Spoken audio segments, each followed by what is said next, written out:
The sole purpose of this video is to provide a basic overview and orientation of your new apparatus. This video is not intended to act as or replace individualized driver-operator training. Individual fire departments may base guidelines, policies, and procedures tailored for best practices. Pierce Manufacturing and Hughes Fire Equipment representatives are not liable for injuries caused from acts resulting from actions inconsistent with the information provided within this video and/or accompanying manuals.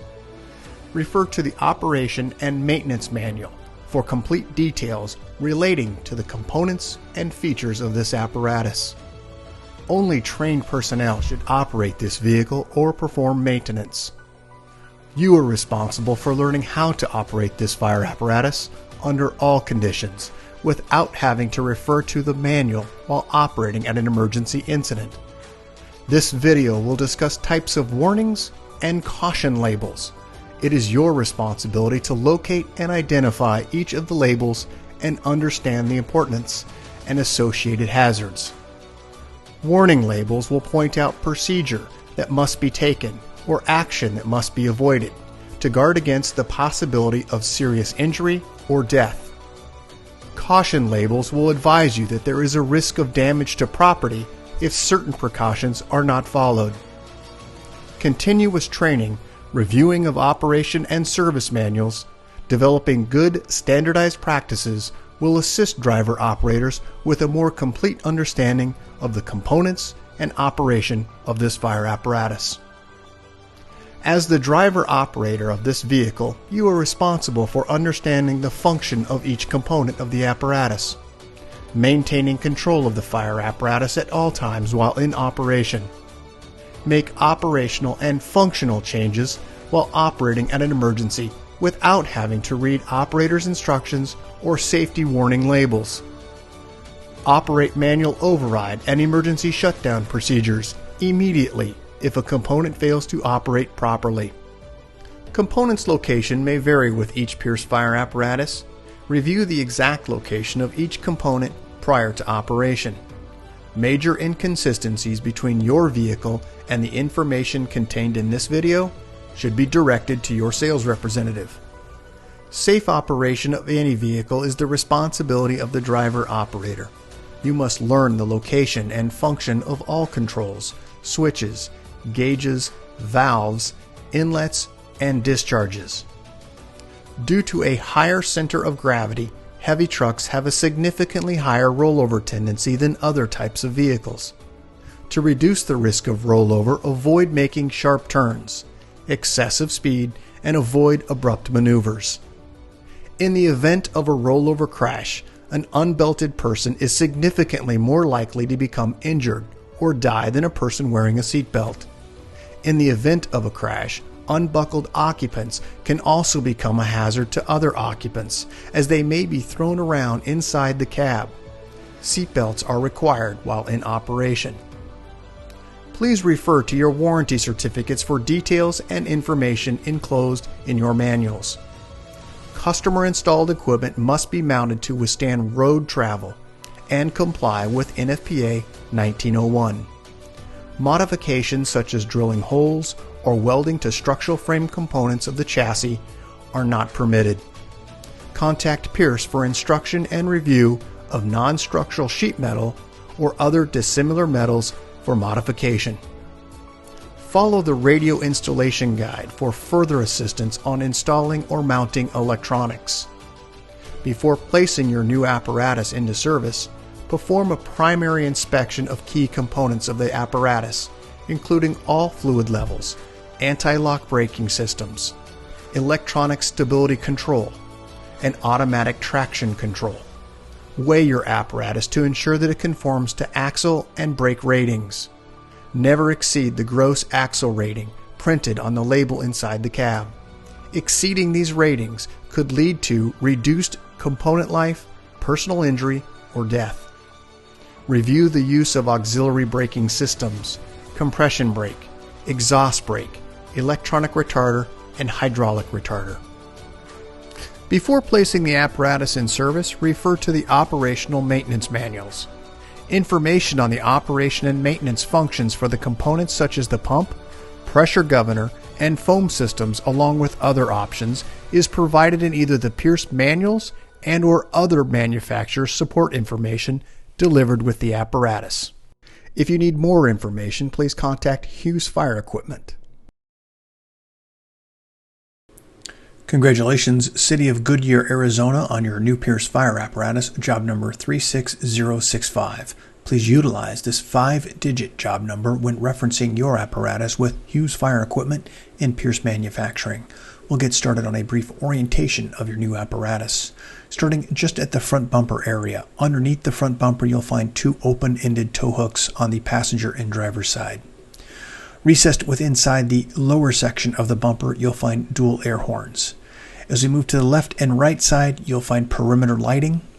You'll also find on the side angled area emergency warning lights. Also directly in the center, you'll find your electronic siren PA speaker. As we move to the driver's side, you'll find your mechanical siren recessed in the front bumper. Let's move up onto the bumper extension. It's where you'll find your front hose lay. There are 2 D handles to gain access into the covered area. As we move to the cab on the outer edges, you'll find a turn indicator marker light. Just inside of that location, you'll find the headlight structure housing a low and high beam headlight. Directly above the high beam and low beam structure is where you'll find 2 forward-facing emergency warning lights. As we move to the grille, directly behind the Pierce logo is where you'll find the release mechanism for your hood. Let's move up to the seamless one-piece windshield. There are 3 windshield wipers across this area. As we move to the outside edge, you'll find your mirror housing a flat and convex mirror. There is also an upper portion convex mirror downward facing. Let's move to the brow of the apparatus where you'll find your clearance lights. And as we move to the center, you'll find a forward-facing floodlight. As we move up onto the roof area, you'll find your emergency warning light bar. Located inside the light bar is where you'll find your Opticom directly in the center. Let's go ahead and take a look at some close-ups of the items that we just talked about. Let's first start with the front bumper area. I do have an image here of the cover in the open position. Dry deck material inside. Release mechanism located directly behind the Pierce logo. Let's take a quick look at the driver's side of the vehicle, and we'll focus in now on the cab driver's side.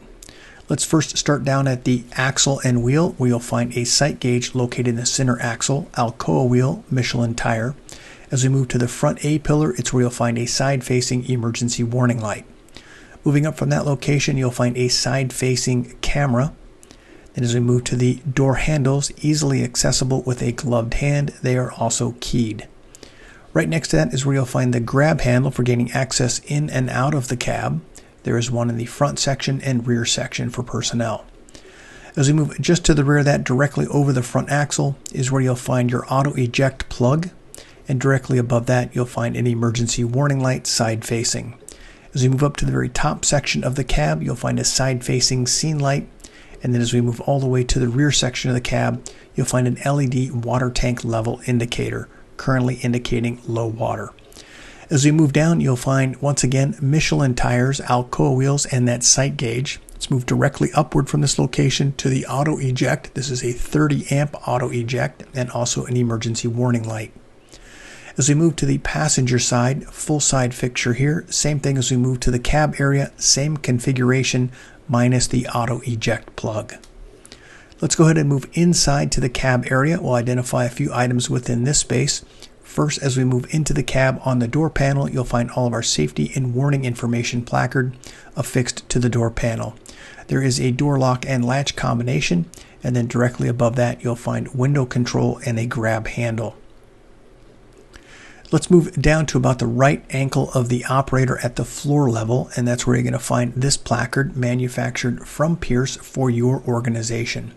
This placard houses the date of manufacture, the 5-digit job number, gross vehicle weight rating, cold tire inflation, the VIN number, all of the fluids for each component and fluid type.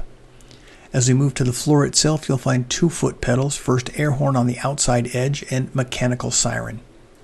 Let's move up about the left knee of the operator where you'll find your diagnostic tech module and also engine, transmission, ABS diagnostic port, and also the display port. Just beneath that, you'll find 4 switches. First, ABS diagnostics, engine diagnostics, regen inhibit, and DPF regen.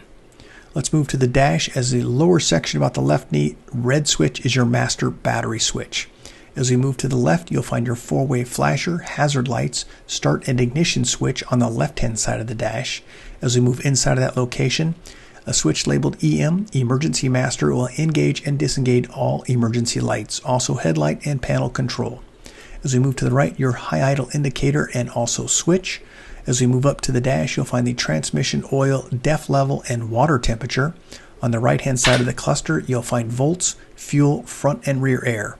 Directly in the center is your tachometer and speedometer.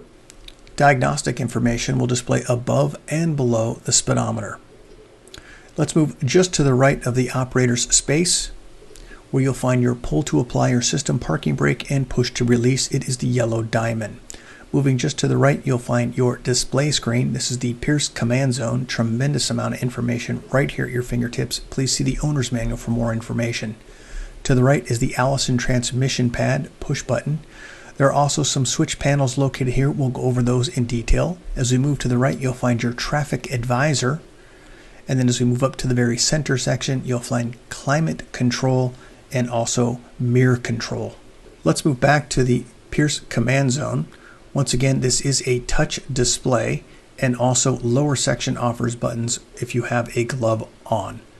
As we move just to the right, you'll find the indicator for stationary OK to pump and roll, your water pump and foam system switches, retarder on and off, and also a retarder auto apply. Down in the lower section, you'll find the left exhaust diverter right and also off-road traction. Moving further to the right, traffic advisor, push to talk for your radio, and also 12-volt access. As we move to the center, climate control and also mirror control for your left and right mirror. As we move overhead, I would like to point out the yellow placard at the uppermost left corner over the operator's head. This is the height of the vehicle, 10 feet 2.44 inches, length 33 feet 9 inches, and a gross vehicle weight rating 43,500 pounds. As we move to the right, you'll find emergency master, roof light, front warning, side warning, lower rear warning, upper rear warning, high beam flash, and opticom switch. Moving just to the right, your scene lights and electronic siren, siren brake, load manager, front flood, driver side, passenger side, and rear scene lights. When any of these switches have been activated, you can see the upper load manager is currently activated, indicating a green indicator around the outer edge of the switch. Moving to the right, you'll find your siren control and PA speaker system. Further to the right, you'll find water level and also foam level and a digital pump readout for pump pressure. In the very center, you'll find a do not move your apparatus when the light is on. It's indicating you have a compartment door open. As we move behind the officer seat, you'll find air compressor for maintaining air brake pressure. You'll also find the S1 for shoreline breaker. And then directly behind that is where you'll find your battery charger. This is your S1 breaker box. As we move to the back, you'll find shoreline outlet. This is an outlet when plugged into shore power. These items will be active, including your auto charge system. Let's go ahead and move now to the rear section of the cab. First, as we move inside the cab area, you'll find affixed to the door panel all of our safety and warning placard information, door lock and latch, also window control, and a grab handle. As we move overhead, you'll find your David Clark headset system, control module, and then independent modules throughout the cab area. As we move to the driver and passenger side in the rear cab wall, you'll find 12-volt access. As we move to the forward section, there is additional 12-volt access, and then also your daily checks for oil and transmission. Let's go ahead and move now exterior. Let's start first in the upper portion of the first roll-up door compartment behind the cab area, where you'll find your pike pole. As we move to the very top section, you'll also find hose storage. As we move down, additional crosslays and also backboard storage. I would like to point out a few items within this area. First, this placard regarding the entanglement hazard. Because of those lines coming from aloft, there is the possibility of entanglement. There are two lower crosslays also. Let's move from the crosslay area just downward from this location to the notch where the discharge panel is located. First, you'll find two 2.5-inch discharges, locally controlled ball valve with gauges. Also a warning placard indicating caps may be under pressure. Be cautious when opening them. As we move to the center, you'll find your large diameter pump inlet. This is an electric valve, so therefore there is an override located in the upper portion. As we move to the right, you'll find your air supply. Moving further down, you'll find a warning placard regarding climbing onto the vehicle. When climbing onto the vehicle, always face the vehicle. As we move down, you'll find your foam function for fill and draft. And then as we move to the very bottom section, you'll find your color-coded and labeled discharge drains. Let's go ahead and take a look at some close-ups of the items that we just talked about.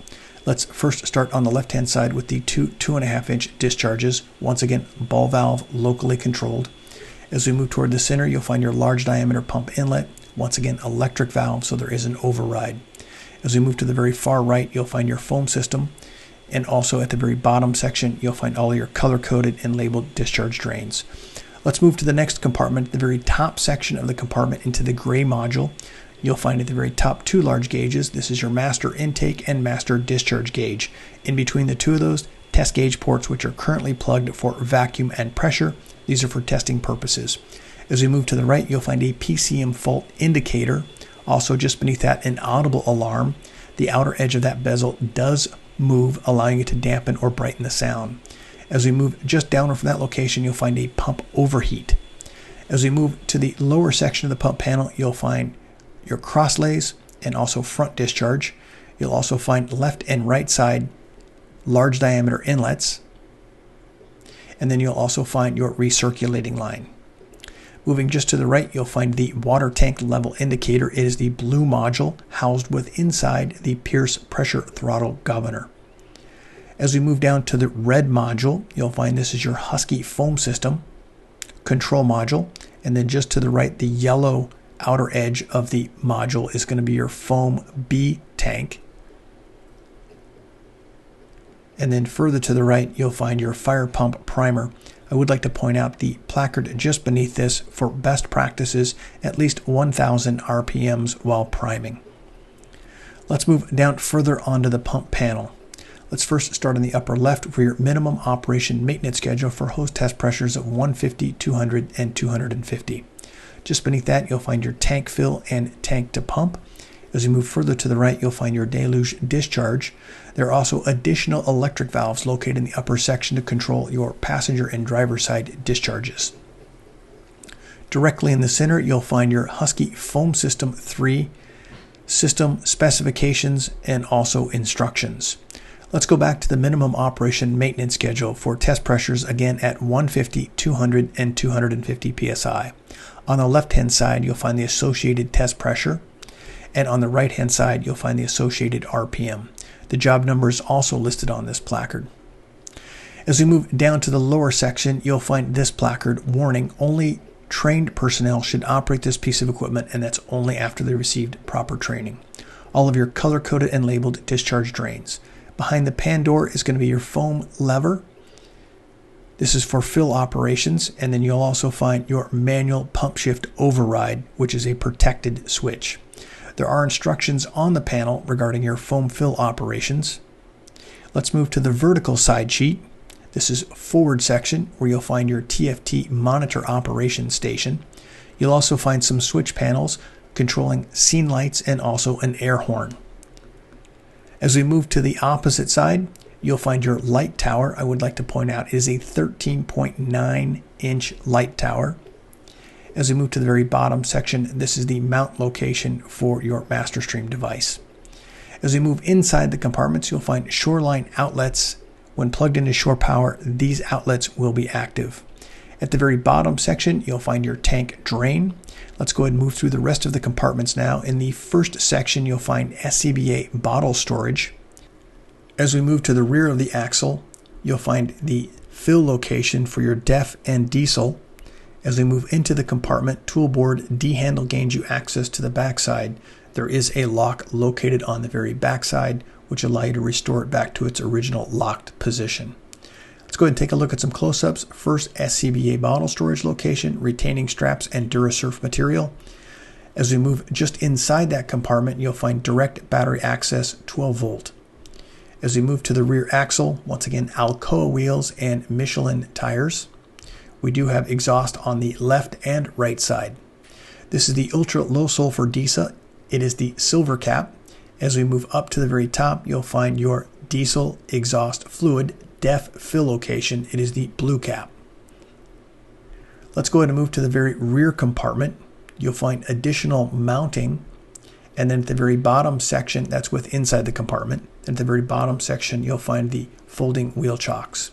Also located within the compartment, you'll find direct battery access.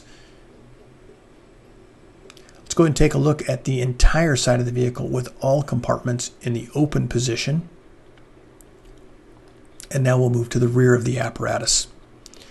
Let's first start at the very bottom. We do have perimeter lighting located on the passenger and driver's side, rear of the tailboard area. Also, stop, turn, and reverse lights located on passenger and driver's side. There are also emergency warning lights located at the rear. And as we move to the very top section, you'll find rear scene lights. Directly in the center is where you'll find your traffic advisor. Just below the traffic advisor in the center is where you'll find the camera for your backup camera system. As we move to the right and you're going aloft, you'll find your ladder, which is a pull outward and also drop down. Let's go ahead and now take a look with the compartment doors open. In the upper left is where you're going to find your folding 10-foot attic ladder and then also long-handled tool storage. You'll find your 24-foot extension and 14-foot roof. As we move to the very bottom section, roll-up compartment door is where you're going to find a pull-out tray. We also have some switches in the lower portion here to control lights within the hose bed area and also scene lights.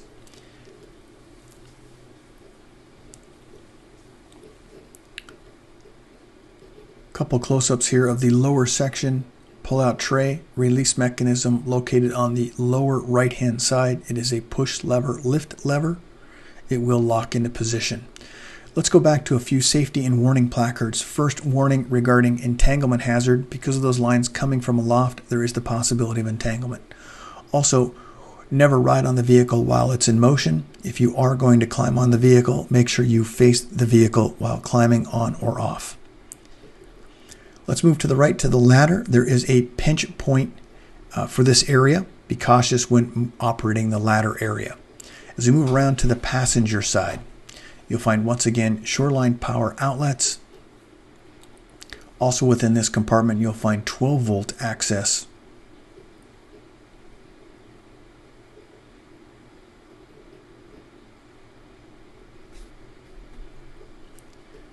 As we move to the center compartment, in the upper portion, you'll find a pull-out tilt downward tray and also shoreline power outlets.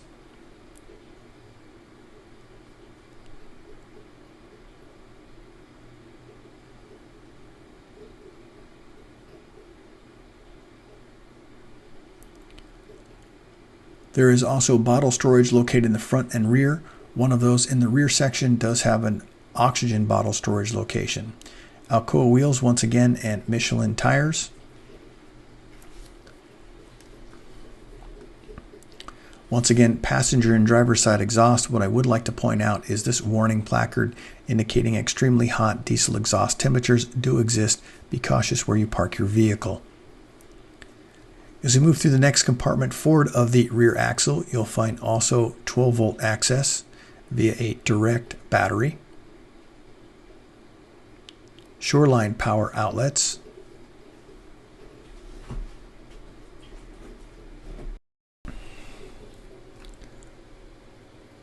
Let's move now to the crosslay area. Same configuration as you have on the driver's side, although access here to long-handled tool storage.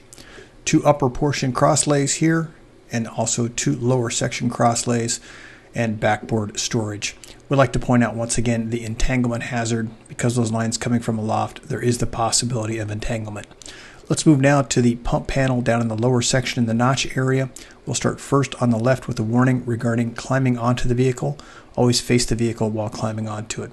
You'll also find a 2.5-inch auxiliary inlet. It is a ball valve locally controlled. As we move up, large diameter pump inlet. because this is an electric valve, there is a override located in the upper portion. As we move forward of this location, you'll find a 2.5-inch discharge and also large diameter discharge. Also a warning label here regarding pressure hazard. Those caps may be under pressure. Be cautious when opening them. Once again, because those two forward section 2.5 and large diameter are electric valves, there is a override for those. Moving down to the very bottom, you'll find all of our color-coded and labeled discharge drains. A couple close-ups of those items that we just talked about. First, starting on the left with your foam system, fill location, and also the warning label regarding climbing onto the vehicle. As we move to the center, your large diameter pump inlet, electric valves override at the top, 2.5-inch electric override in the upper portion, and also a large diameter discharge with an override. Also auxiliary inlet. As we move just under the running board area, you'll find the right front discharge drain. Let's go ahead and move now into the cab area, first starting at the passenger side rear, where you'll find affixed to the door panel all of our safety and warning information placard, also door lock and latch, window control, which is electric, and also a grab handle. Overhead, your air conditioning system, and then also your David Clark headset system control modules. Push on and off white or red lens. As we move back to the exterior, you'll find Alcoa wheels, Michelin tires. As we move now to the front cab, you'll find affixed to the door panel, once again, safety and warning placard information, door lock and latch, electric window control, and a grab handle. Moving inside to the cab area in the officer space. First, let's move to the very center column area where you'll find 12-volt access. This is going to be barrel style, cigarette lighter, and then also USB style. As we move forward to that location, you'll find the vehicle data recorder port. There are also 3 push buttons located in this area: mechanical siren, air horn, and siren brake. As we move to the forward section of the dash, you'll find your push to talk for your radio, and then also your charging for your portable radio. This vehicle is equipped with a supplemental restraint system airbag. Do not mount anything within this area. As we move overhead, general view of the upper portion of the officer's area, reading light, and also push on and off white or red lens lights. Also a AM/FM, Bluetooth, Sirius XM radio, your unit radio, and then also a few switches located here for scene lights for front flood, driver's side, passenger side, and rear scene lights. As we move to the rear, you'll find the vented location for your unit radio main module. As we move to the exterior, all of our compartment doors are open. Let's now move to the roof area. You do have 2 channels located on the upper portion for radio antennas on the passenger and driver side. Located in the center, you'll also find your light tower. This is a non-walking surface, therefore we have these placards indicating that it is slippery and hazardous. As we move to the dunnage area, you'll find your master stream device, and just forward of that location in the dunnage is where you'll find your Husky 3 foam system reservoir for the hydraulic system. Let's move back to the Husky 3. You'll find a fill location on the upper portion for the hydraulic oil. As we move to the rear, let's go ahead and go through some of the hatch compartments. We do have hatch compartments. There are 2 on each side, passenger and driver side. You'll notice in the center area where the diamond plate is located, there is also yellow reflective diamonds indicating the walking surface for firefighters. Inside the compartments, you'll find LED lighting and also dry deck material. We now have a view of the entire hose bed in the closed position. And let's go ahead and take a look inside the hose bed with it open. There are 2 dividers located in the rear of the hose bed. Also, top access located in the upper portion. 2 discharges on the passenger and driver side, both 2.5-inch. The top fill location for your water tank, and then also top fill location for your foam tank. We do have a warning placard on the foam tank B, which is do not mix different brands or consistencies of foam for the possibility of foam failure. Congratulations, City of Goodyear, Arizona, on your new Pierce fire apparatus, job number 36065. If you have any questions regarding your apparatus, please contact your Hughes Fire sales representative. Thank you and congratulations. Additional slides will show after the end of this video. Thank you and congratulations.